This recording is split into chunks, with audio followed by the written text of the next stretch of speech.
You know, what is up guys? Isang pinagpalang umaga po sa ating lahat. Ayan, muli po ay kumusta po kayo? Muli po pala ang inyong lingkod, Ruels TV. At ngayong araw nga po guys ay kukuha lang ako ng saha ng saging at aking ililipat. Itong saging na ito ay isa ito sa mga gusto ko na paramihin. So, hoping na dumami ito. At yung saging na yon ay ipapakita ko sa inyo kung bakit gusto ko siya na ilipat at paramihin. So, bago pa lang lahat, ayan, monitor muna ako dito sa aking mga tanim na pakwan. Ito. So, ito na po yung aking pakwan. As you can see, ito medyo mataba-taba to.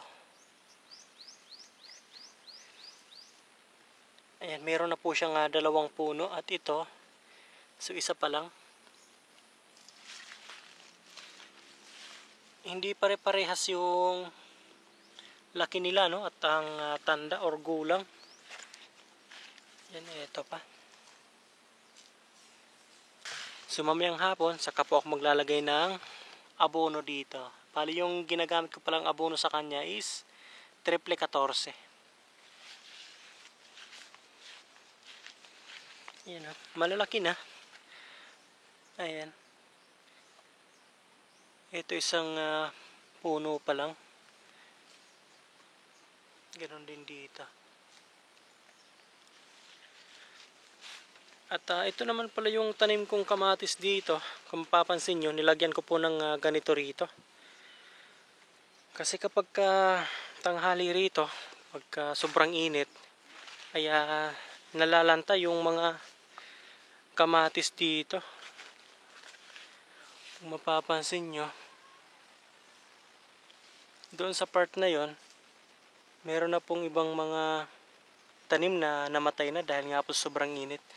Kaya ito po yung rason kaya nilagyan ko po ng ganito.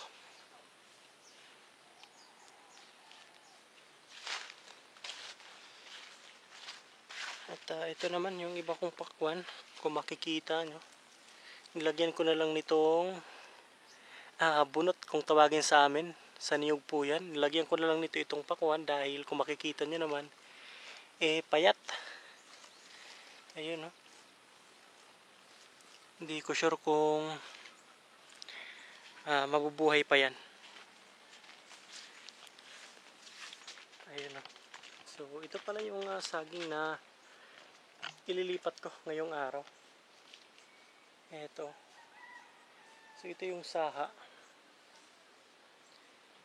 Pwede na itong itanim dahil malalaki na rin.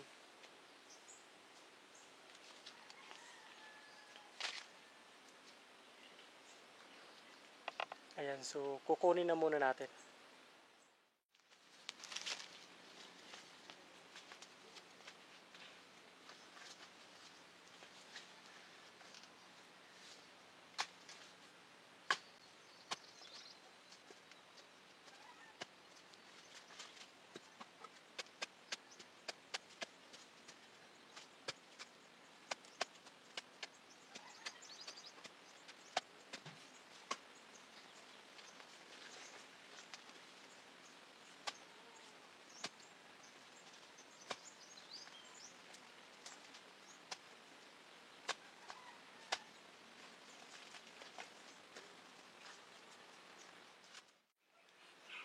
Ayun guys, so bali nakakuha na ako at itong apat lang muna yung kinuha ko.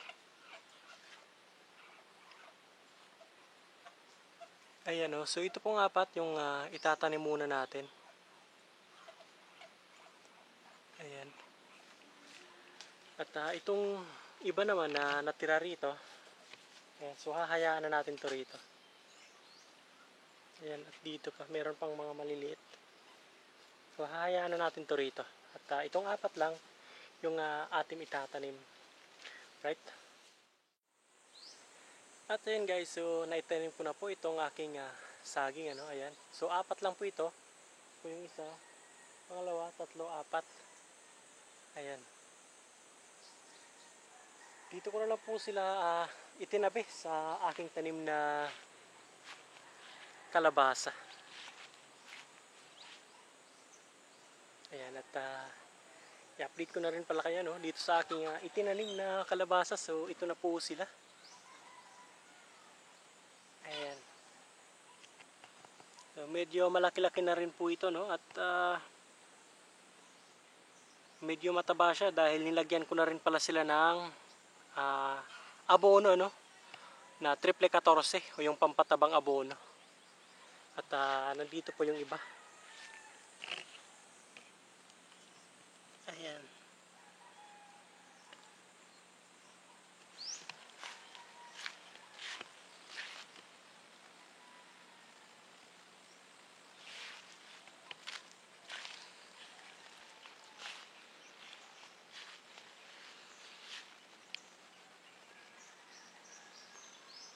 Ayan. At muli po, no, ang isa sa mga rason kung bakit gusto ko pong ilipat itong saging dito sa part na ito, makikita nyo po mamaya sa parting dulo ng ating video. At dito, nagpahabol din pala ako pagtanim ng kalabasa, no. Yan, di ko na lang din po pala naipakita sa inyo. So ito po siya. Ayan.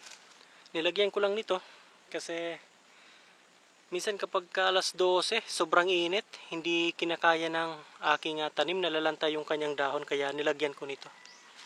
Tahan dito rin yung iba. Kung ano-ano na yung mga ipinaglalagay ko para lang mabawasan yung init, no, na galing sa araw. Ayan, no.